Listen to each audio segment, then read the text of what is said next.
Aleluia, cumprimento a igreja com a paz do Senhor. Assim como estamos, curva a sua cabeça e ore comigo, Pai. Nós te agradecemos, Senhor Jesus, te oferecemos louvores, Pai.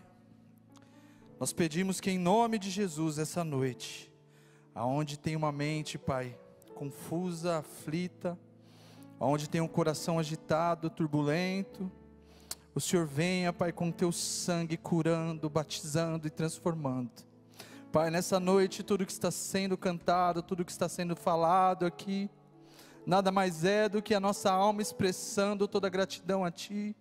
Nós te pedimos então em nome de Jesus, que se houver, Pai, sinceridade em nossos corações, e se o nosso culto Te agrada, manifesta o Teu Espírito Santo nessa igreja essa noite. Toque nossos corações, transforma a nossa vida.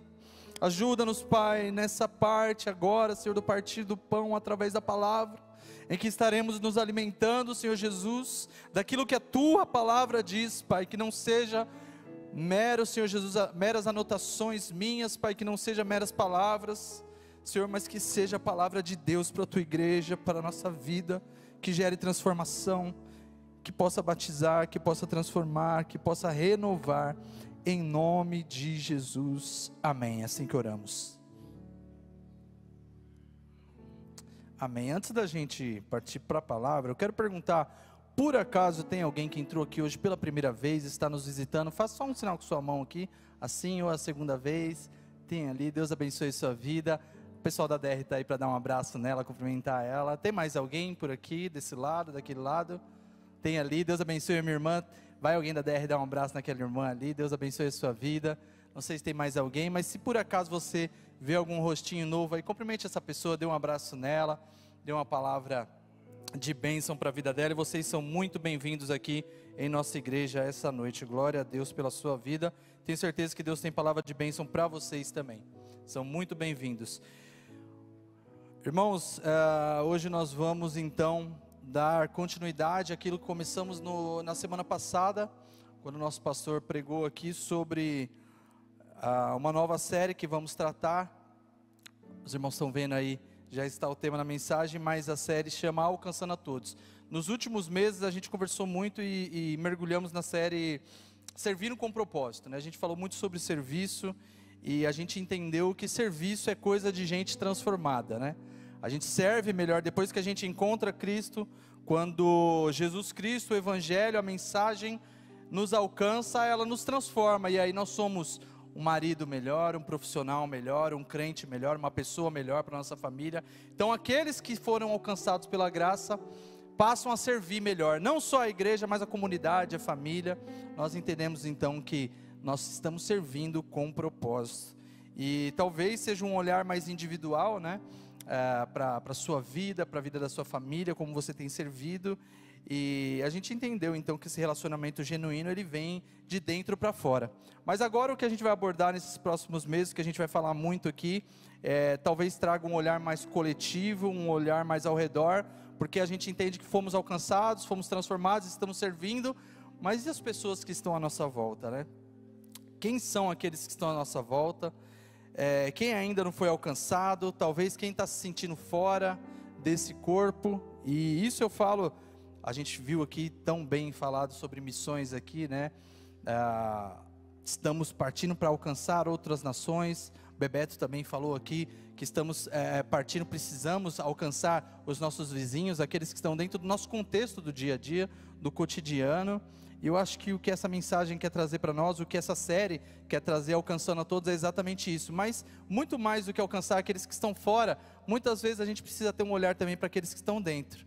Porque talvez do meu lado, do seu lado, dentro da igreja, existem pessoas que vivem traumas, vivem crises, e talvez do seu lado aí no banco, tem alguém também que precisa ser alcançado pela graça, que vai todo domingo à igreja, ou que talvez veio pela primeira vez, mas às vezes espera um abraço, uma palavra de bênção. Então é com esse olhar que eu quero hoje começar essa mensagem, assim como já foi dado o start aí na semana passada, falando sobre alcançando a todos.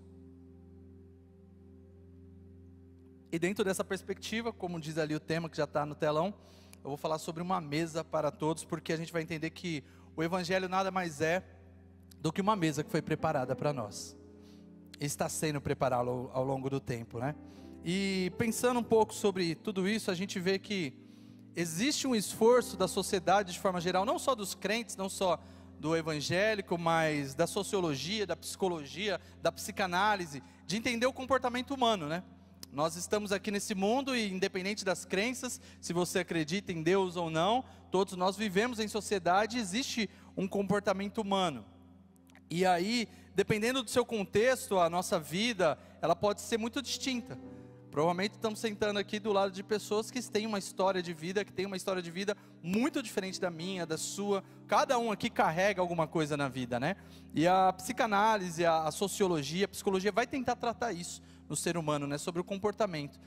E aí quando a gente olha então para esses estudos do que a gente chama de relações sociais, na faculdade também, principalmente se você fez humanas, provavelmente você teve algumas aulas ali, né, sobre introdução à sociologia, alguma coisa nesse sentido, e a gente vê então que vários dos sociólogos vão tentar responder isso. Então imagina comigo aqui, para a gente tentar entrar um pouco, um indígena, um menino indígena hoje pequeno, que cresce num contexto ali de natureza, num contexto sem ser o nosso urbano, está crescendo ali, talvez nas regiões ali de Manaus, do Amazonas, aqueles ribeirinhos que não tem, por exemplo, o conforto que eu e você tem na casa, de estar com uma blusa bem agasalhado aqui, mas que está lá, naquela natureza, morando talvez numa casa simples, quem sabe até numa oca, está lá naquele contexto, aquele menino vai crescer, e aí a sociologia tenta entender como o meio em que ele vive vai fazer com que ele se desenvolva na sociedade. Ou pensa então, para a gente ir um pouco mais longe, uma criança que nasce lá na Palestina, já estimulando o ódio pelos judeus, já estimulando o ódio por outra nação, uma criança que nesse momento, talvez entre os seus 7, 8 anos, já está pegando num fuzil, porque precisa ir à guerra. Então imagina uma criança que nesse momento está sendo desenvolvida em um contexto de guerra, que eu e você não fomos apresentados aqui no Brasil. Imagina como funciona a cabeça de uma menina, de um menino que crescem, tendo que dormir sem saber se vai cair uma bomba na sua casa à noite, se vai sobreviver no outro dia. Como cresce uma criança assim, né? Ou talvez a gente pode pensar, trazendo aqui mais próximo, uma criança no Rio de Janeiro, que cresce ali no contexto de comunidade, dominada pelo tráfico, e que os seus pais, talvez com medo, não sabem se aquela criança vai dar em alguma coisa, ou se vai sucumbir aí ao crime, vai fazer parte do tráfico, vai entrar para esse exército, ou se vai ser alguém na sociedade, uma criança que às vezes está condicionada ali naquele contexto em que ela cresce, a não ser ninguém, porque desde pequeno está sendo apresentada a miséria, ao caos, ao crime. E aí você pensa talvez num menino burguês aqui em São Paulo, um menino rico que nasce herdeiro aqui em São Paulo sem ter todo esse contexto, uma menina que está morando em alguma mansão e que vai desenvolver a sua vida talvez sem nunca ter contato com a criminalidade, sem nunca ter contato com os vizinhos de forma perigosa, mas está crescendo aí. E é assim que a gente se desenvolve como ser humano, e aí as ciências sociais, elas vão tentar responder a isso. E entre tantos pensadores e estudiosos, nós temos aqui, eu quero tentar pincelar aqui com vocês, sublinhar alguns dos que foram apresentados para nós durante tanto tempo estudando, né? Quando a gente estuda na faculdade, a gente vê de alguns desses homens que tentam responder a isso. Por exemplo, se você pegar a filosofia de Karl Marx, ele vai tentar responder que o problema da sociedade é o econômico, é a relação social, é a guerra social do pobre contra o rico, ou as relações de trabalho. Karl Marx vai tentar trazer então como resposta para isso, que a luta das classes e as condições materiais são os principais motores da história, e é o que define as nossas escolhas, é o que define quem nós vamos ser. Então, dentro dessa visão, alguém que nasce na pobreza, ela age de determinada maneira porque o sistema condicionou ela a ser assim. Então ela é uma vítima da sociedade, das mazelas da sociedade, e para Marx, então, alguém que nasceu numa estrutura desigual, dificilmente vai conseguir romper com isso, né? Um peso que ela vai carregar para a vida inteira. Mas se a gente pegar, por exemplo, o pai da psicanálise, né? Tem muitos psicólogos aqui que podem falar, discorrer muito melhor do que eu sobre isso, mas Freud, né? Sigmund Freud, austríaco, que virou o pai da psicanálise, que é referência no mundo inteiro sobre psicologia, ele já fala que não, o problema não é material, o problema é psíquico.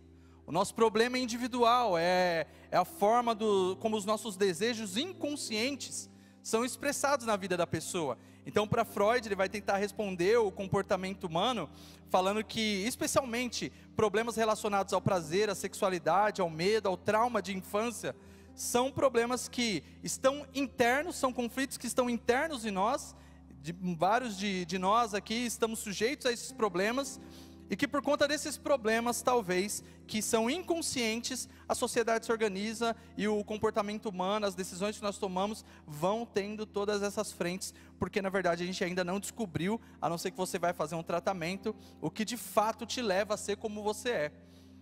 Enfim, tem uma outra teoria também bem famosa, que é a teoria da genética determinista. Essa é famosa e antiga, porque ela fala que tudo é herança genética, né?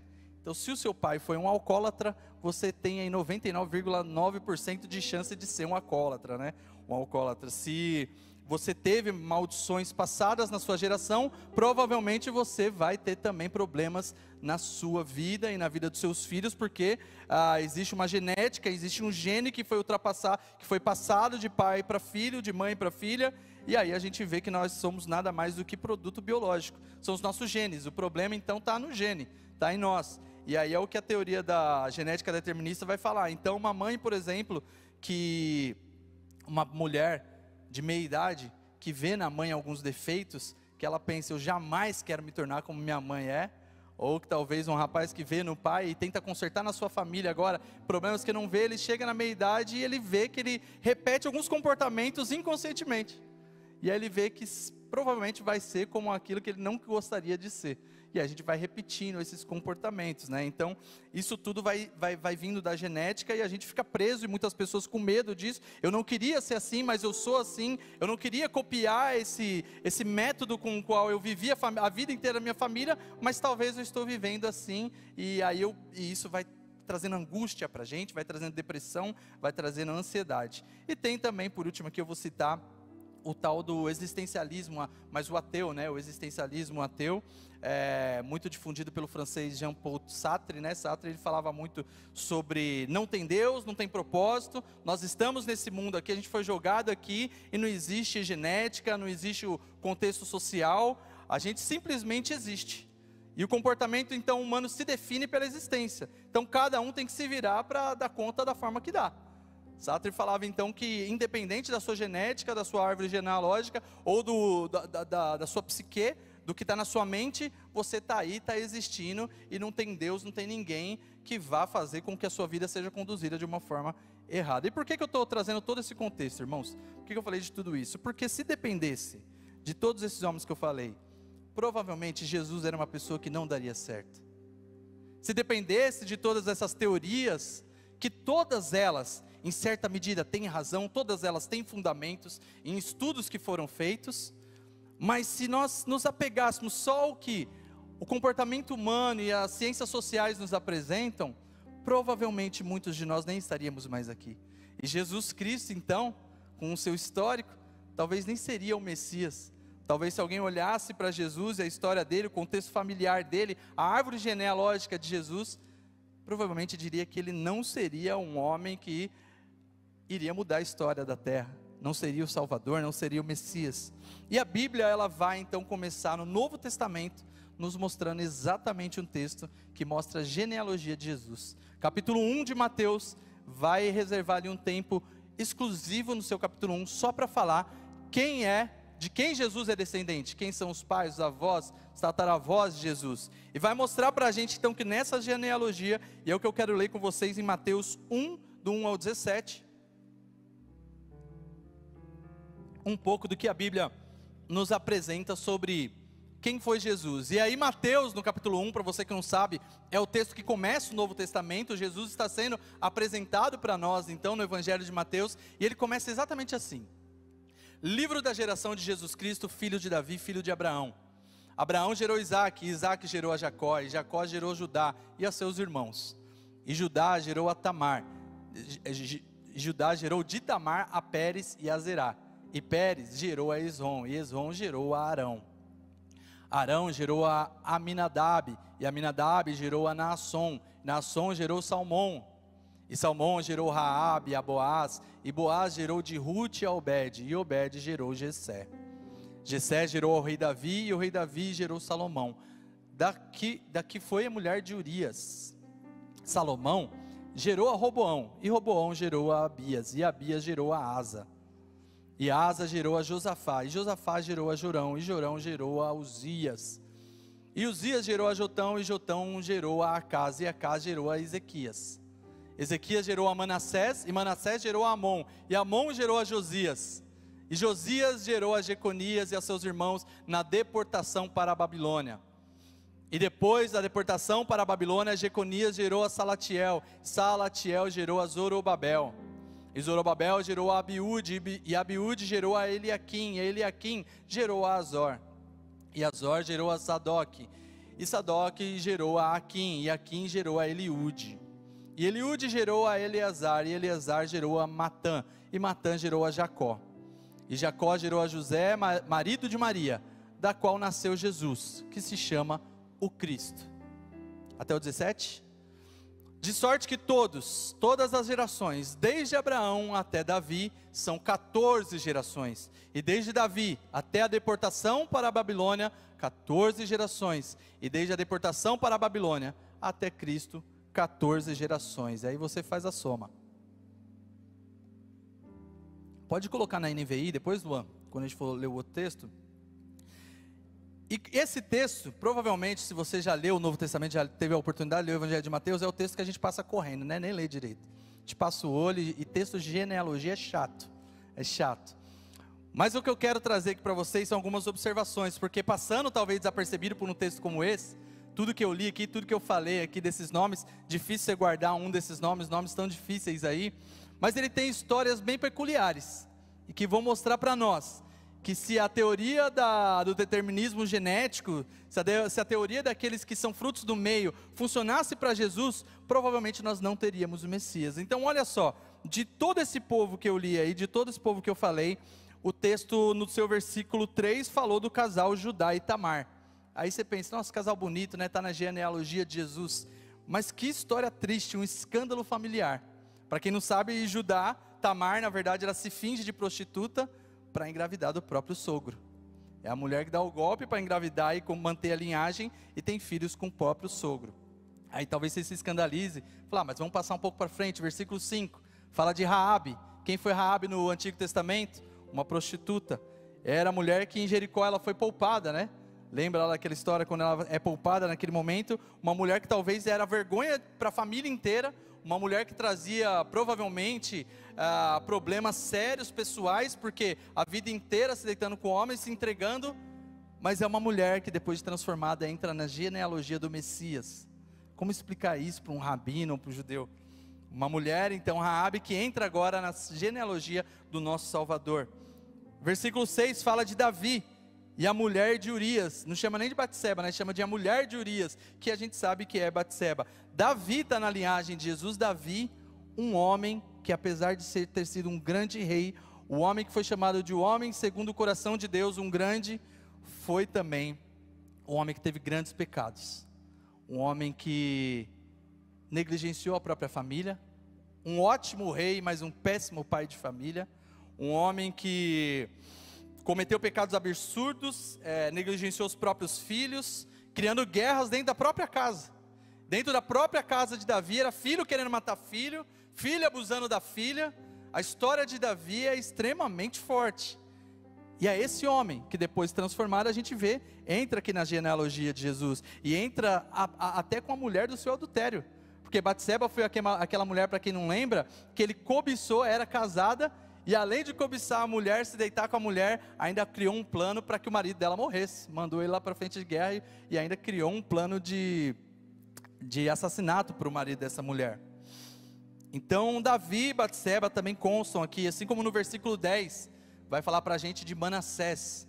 Irmãos, é difícil ter um homem mais cruel, mais sombrio no Antigo Testamento do que Manassés. Um homem que foi rei de Judá, um rei, mas que desde o começo do seu reinado se entregou à idolatria, a tudo que contrariava a Deus. Se os outros reis adoravam um Deus verdadeiro, que era o Deus de Israel, esse homem Manassés, ele já começa levantando ídolos, ele já começa praticando ocultismo. A Bíblia vai nos falar que ele começou a mexer com magia negra, um homem que praticamente virou um bruxo. e era o próprio rei de Judá. Um homem então que, diante dessa idolatria e de todo esse ocultismo, de toda essa carga sombria, sacrifica até o próprio filho. O texto vai nos dizer que Manassés sacrificou o próprio filho, por conta dos deuses em que ele adorava, mas que por fim foi restaurado. A Bíblia diz que no final de tudo, quando ele se encontra com o Senhor, ele reconheceu quem era o verdadeiro Senhor. Mas é um homem que, apesar de cruel, consta também na genealogia de Jesus. Então você imagina, se José e Maria vivessem hoje, se José e Maria tivessem em 2025, e alguém soubesse que eles trariam o Messias, que ela engravidaria do Messias, provavelmente iam recomendar para Maria que fizesse um trabalho aí, né, de quebra de maldição hereditária, né, que fizesse uma sessão do descarrego, falar: mulher, todo esse histórico que seu marido carrega aí, que José traz, não dá para ter filho desse jeito não, ainda mais se for o Messias. Então, se Maria estivesse hoje aqui conosco, provavelmente nós trataríamos esse casal dessa forma, né? Mas enfim, o que eu quero dizer com isso? Que Jesus, ele não vem de uma linhagem perfeita. E se depender da teoria genética determinista, ele jamais teria sido o Messias e o Salvador. Se depender das teorias de Marx e Freud, Jesus seria mais uma vítima da sociedade, acometido por problemas familiares, e um indivíduo marcado pelos seus traumas, carregando todos os seus conflitos. Mas esse texto, em Mateus 1, ele está aqui para lembrar a gente de algo muito importante, que não importa de onde você veio, não importa quem você é, não importa qual é o seu histórico familiar, o sangue de Jesus nos cura e nos livra de todo tipo de maldição hereditária. Não importa quais são os conflitos que seus pais enfrentaram, o sangue de Jesus quebra todo tipo de maldição. Esse texto está aqui para lembrar eu e você, que não importa quais são os traumas que você foi acometido na infância, mas o sangue de Jesus nos transforma todos os dias. Esse texto está aqui para lembrar eu e você que não importa qual é o lugar que você vive, qual é o contexto social em que você está, mas se você aceitar Jesus, Ele e o seu sangue te purificam todos os dias, para sentarmos à mesa do Pai, à mesa do Rei. Esse texto está aqui para lembrar que por mais que não exista família perfeita, por mais que a sua genealogia não seja perfeita, por mais que você carregue traumas da sua mãe, do seu pai, Jesus Cristo, Ele te chama para uma nova vida. Eis que tudo se fez novo, quando nós encontramos com a mensagem de Jesus. Esse texto abre o Novo Testamento, abre a história de Jesus para nós, para lembrar que apesar de um passado cruel, apesar de contextos tão distintos, todos nós somos chamados para sentar à mesa com Jesus. Glória a Deus.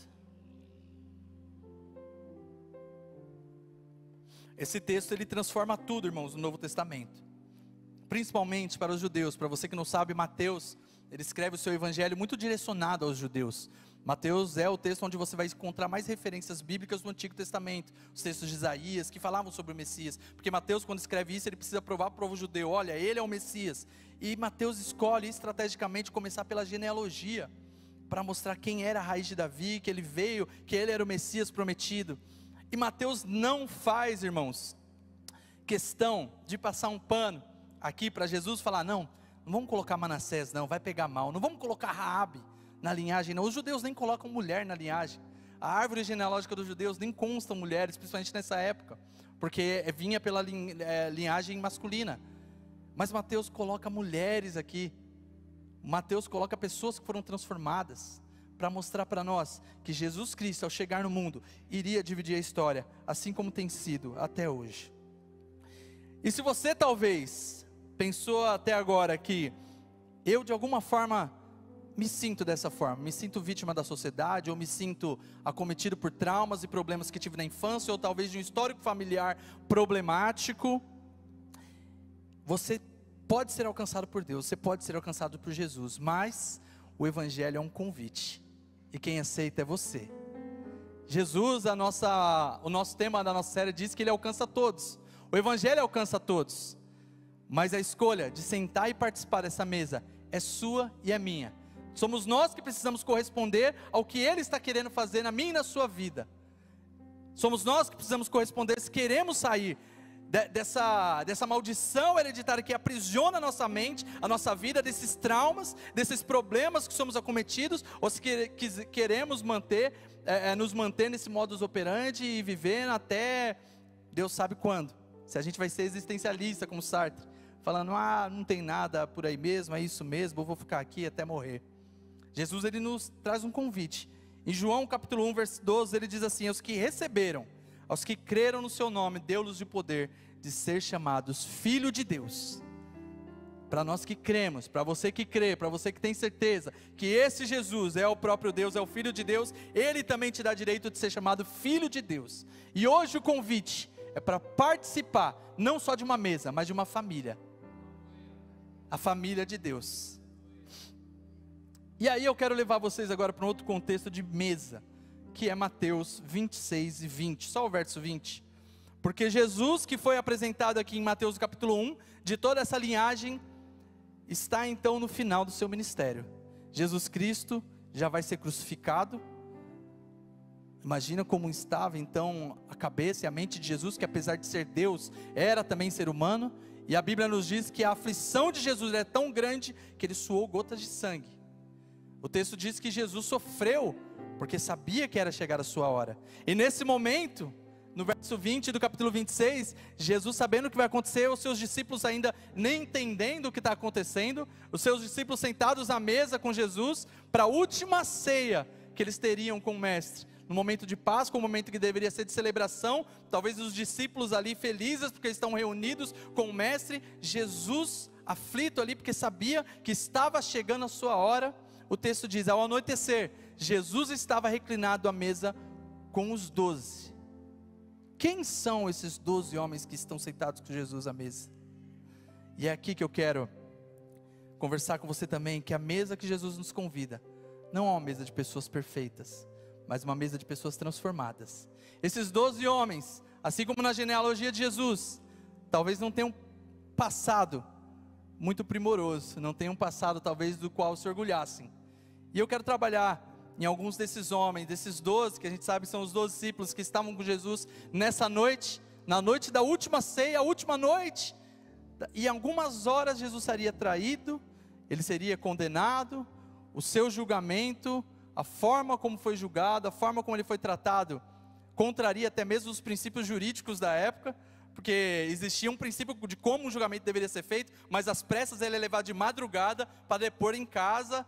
E está tudo errado no ordenamento jurídico aqui do julgamento de Jesus. Mas o que a gente vê nessa última noite então, nessa última ceia na verdade, esse último momento da mesa, que homens como eu e você estão sentados com Jesus. Pedro, um homem impulsivo, um cara que era um pescador, provavelmente analfabeto, não sabia nem escrever direito ou ler. A gente vê as cartas de Pedro escrito para nós hoje, provavelmente com auxílio de alguém, porque era um homem como os outros pescadores e pastores da época, simples, que muitos não eram alfabetizados, e um homem impossível, um homem briguento, um homem que estava lá, e a gente vê que é o soldado que corta a orelha, é o soldado que mais vai à frente dos outros, né, e briga por Jesus. Mas é Pedro também, quem amava Jesus, e ele estava ali, sentado com o Mestre, falando para o Mestre, eu jamais vou te negar, sendo que nem ele sabia que em poucas horas, quando o galho cantasse, ele ia lembrar que ele negou Jesus.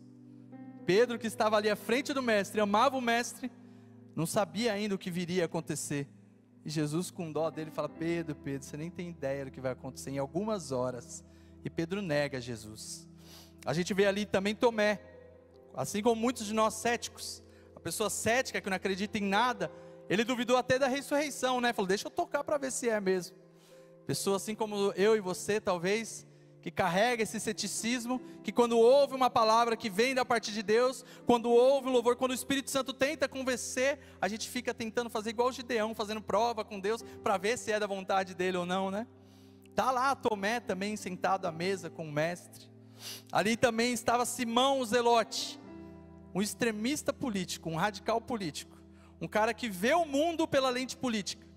Zelote eram aqueles que estavam lá, prontos para matar e morrer pela pátria, e esse Simão foi então, se encontrou com Jesus e está ali agora, um cara que extremamente zeloso pela sua pátria, mas está disposto agora para matar e morrer pelo Messias, por essa mensagem que transformou também a sua vida.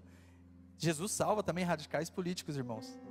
Então esse homem está ali na mesa também. Mateus, que é o cobrador de imposto, publicano. Mateus provavelmente era o homem que passava na rua e os judeus cuspiam, quando não nele, perto dele. Porque, para você que não entende, o publicano, esse homem como Mateus, por exemplo, ele é aquela pessoa que, apesar de ser judeu, foi selecionado, foi escolhido, ou se ofereceu voluntariamente para estar a serviço de Roma, cobrando impostos dos judeus. Imagina se amanhã ou depois, um de nós aqui começa a trabalhar a serviço de outra nação, cobrando imposto dos brasileiros, e muitas vezes levando para a prisão, até matando. Mateus é esse homem, então, odiado pelo povo judeu, mas abraçado por Jesus, e ele coloca também na mesma mesa. A gente vê também, talvez o pior de todos, Judas, o homem que traiu Jesus, o cara que era ganancioso, ávido por dinheiro, apegado ao capital, ao dinheiro, está ali, a ponto de trair Jesus por uma boa quantia.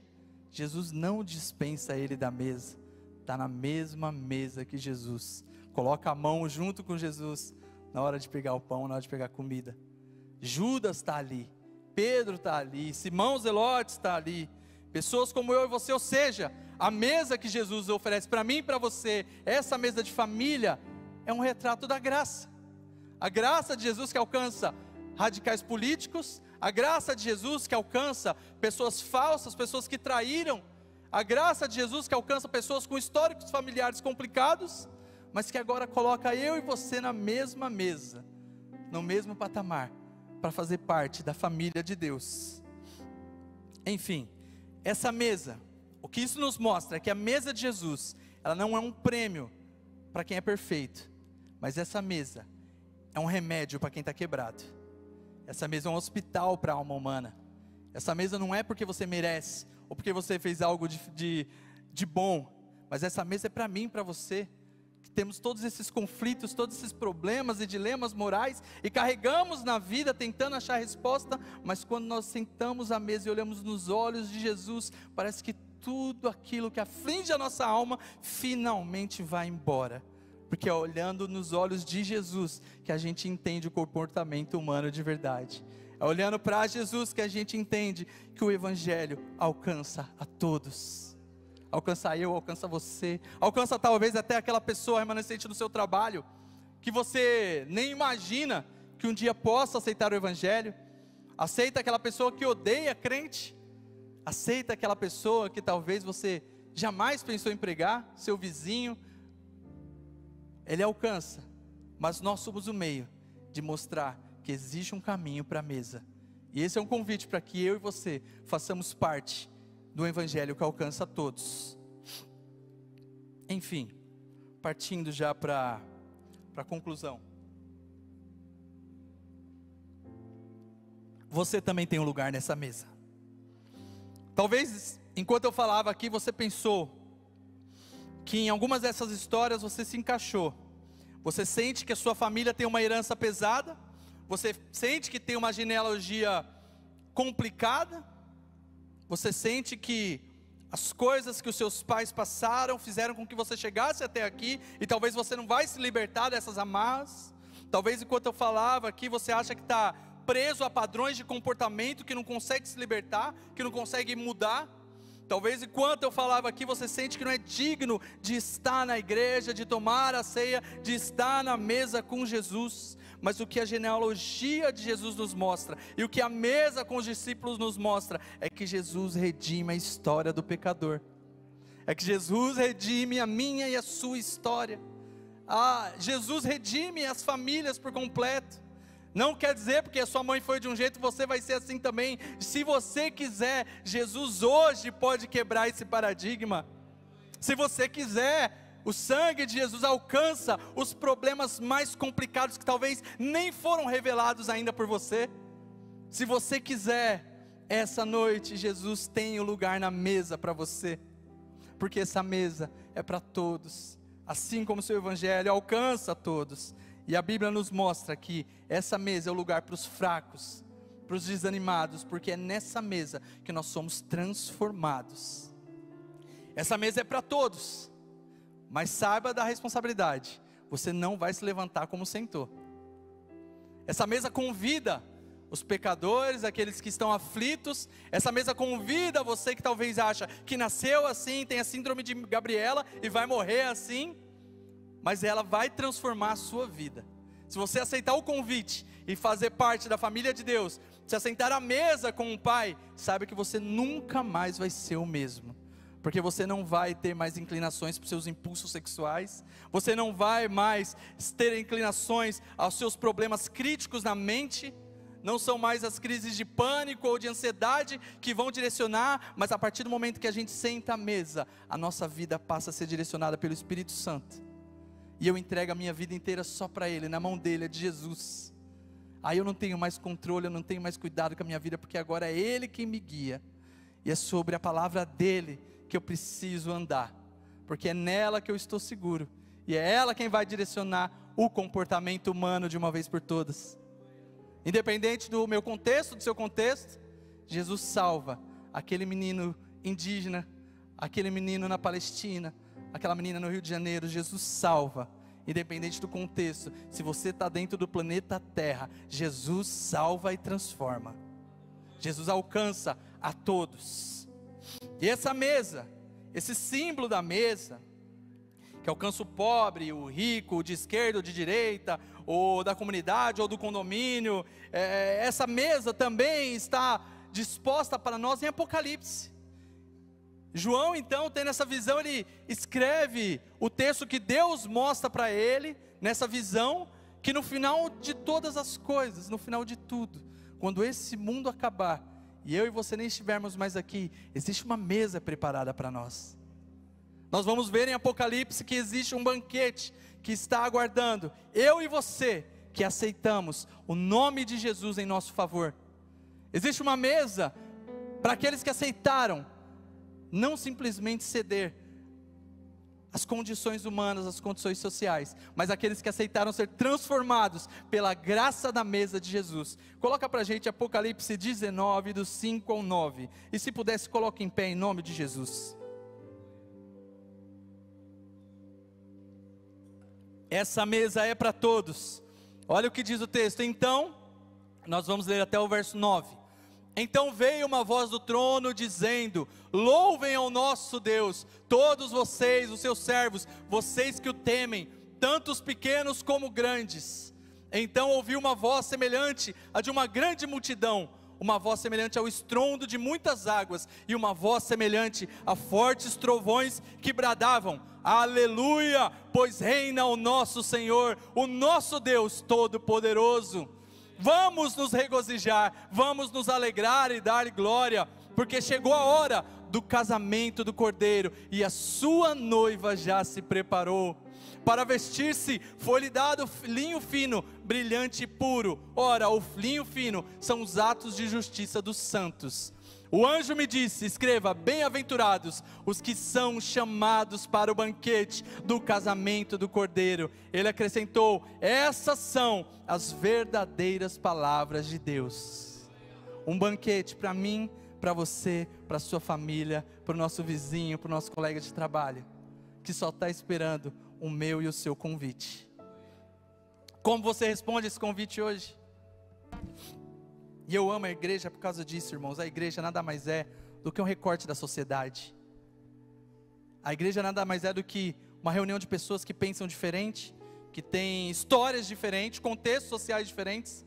Talvez saindo daqui depois desse culto, alguém já está aí ansioso para comer uma pizza, para sentar na mesa com os amigos e bater um papo.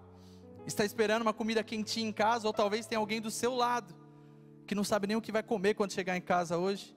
Tem alguém talvez que está do seu lado hoje e não sabe como vai chegar em casa ainda, mas sabe de alguma forma que nós nos reunimos aqui para nos alimentar do pão da vida.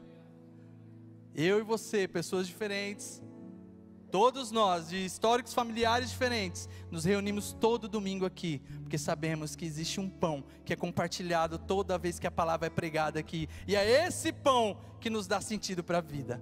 É esse pão que, apesar de todo trauma, todo problema social, todo problema psíquico, é Ele quem nos dá alimento para vencer o dia de amanhã.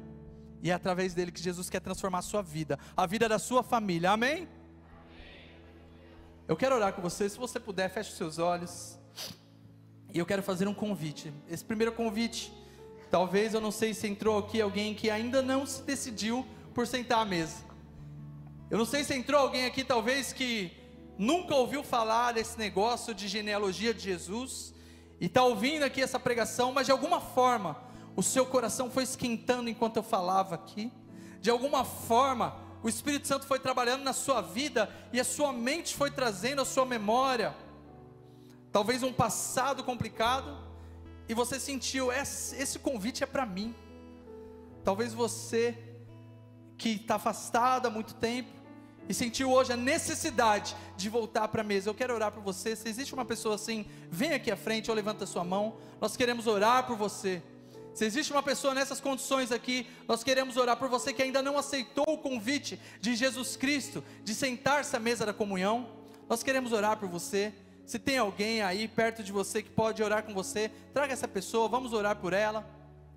Mas eu quero aqui também estender um segundo convite, porque como eu comecei dizendo, esse evangelho alcança a todos que estão fora. Glória a Deus, Deus abençoe a sua vida.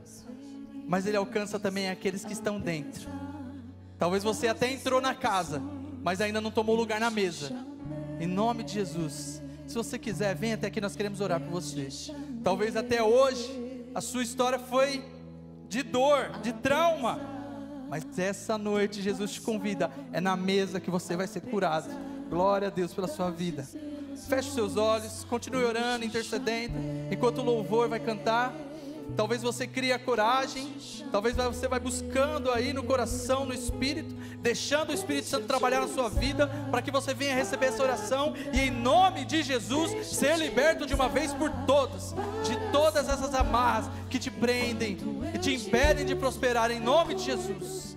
Eu quero orar aqui por pessoas que talvez já são crentes, mas que estão presos a esses problemas, a esse determinismo genético, a tudo aquilo que as ciências sociais apontam, e pessoas que talvez se sentem até hoje com problema de desenvolver a sua espiritualidade, seu relacionamento com Deus, porque estão presos nessas amarras. Em nome de Jesus, meu irmão, é hoje que Deus quer te libertar. Vem aqui à frente, nós vamos orar por você. Nossos pastores estão aqui, nós vamos estender a mão sobre você em nome de Jesus. Não é pelo nosso poder, mas é pelo poder que há na mesa de Jesus. Você vai sentar e vai ser curado em nome de Jesus. Em nome de Jesus. Existem pessoas aqui que estão aflitas, com problemas familiares, traumas familiares, carregam na mente todo esse contexto familiar complicado. Jesus quer te curar hoje em nome de Jesus. Mas você precisa responder esse convite. Deixa eu te usar para curar, deixa eu te usar para salvar, enquanto eu te uso. Você também que foi alcançado pela graça, se sente nesse momento de orar por alguém, estender a mão sobre alguém, abraçar alguém. Esse é o momento, deixa Deus te usar. Vamos trazer mais pessoas à mesa em nome de Jesus. É a mesa da comunhão, a mesa da transformação, uma mesa para todos. De tudo que te faz chorar. Aleluias. Pode chegar, pode chegar. A oração é para todos, a mesa é para todos. Não importa quantos anos você tem de crente. Tem pessoas que vão viver 20, 30 anos dentro da igreja e não é transformada, porque falta sentar à mesa, olhar no olho de Jesus, para alcançar transformação. Eu vou orar aqui, enquanto eu estiver orando, se você quiser, você pode vir aqui à frente, em nome de Jesus. Nossos pastores estão aqui. Você que é líder de algum núcleo, você que é obreiro, líder de ministério, permita que o Senhor também use sua vida para orar por essas pessoas. Você que quiser vir orar conosco aqui, estender a mão sobre uma dessas pessoas, permita que o Espírito Santo de Deus se expresse na sua vida através dessa oração. Pai, nós te agradecemos, Senhor Jesus, pelas vidas que foram apresentadas aqui. Pai, nós te agradecemos pela genealogia que foi descrita por Mateus. Ela nos faz entender que não é por conta da nossa genética que nós somos como somos, e assim, se for, nós podemos hoje, em nome de Jesus, ser curados. Pai, nós te agradecemos por essa palavra, por essa mesa da comunhão, onde sentam pessoas tão diferentes e distintas, mas que através de um abraço, de uma oração, podem ser completamente transformadas. Eu quero orar por essas vidas que chegaram até aqui à frente. Escreve o nome delas no livro da vida. Elas não vão mais se levantar como eram, mas a partir de hoje, a direção, a propósito, a Espírito Santo de Deus nessas vidas, para ajudá-las nessa caminhada, em nome de Jesus. Abençoa essas vidas, alcança as famílias, alcança em nome de Jesus todos aqueles, Pai, que todos os dias olhem para elas, que a partir de amanhã, Pai, essas mulheres, ao chegarem no trabalho ou em casa, possam, Senhor Jesus, refletir a glória do Espírito Santo em suas vidas. Pai, eu te agradeço por todas as vidas que vieram até aqui à frente. Pai, em nome de Jesus, que teu Espírito Santo possa continuar trabalhando na tua igreja. Estamos aqui crendo, Pai, que essa palavra que foi compartilhada, esse pão, Pai, que foi produzido, está sendo, Pai, digerido na alma, no espírito, trazendo cura, trazendo batismo, trazendo transformação. Nesse momento estão quebrando, Senhor Jesus, tanto tipos de correntes que estão na alma, no pensamento, na mente, mas que nessa noite são quebradas pelo poder do sangue de Jesus. E é no poder do sangue de Jesus que nós oramos e te agradecemos. Aviva a tua igreja, em nome de Jesus. Amém, amém, amém.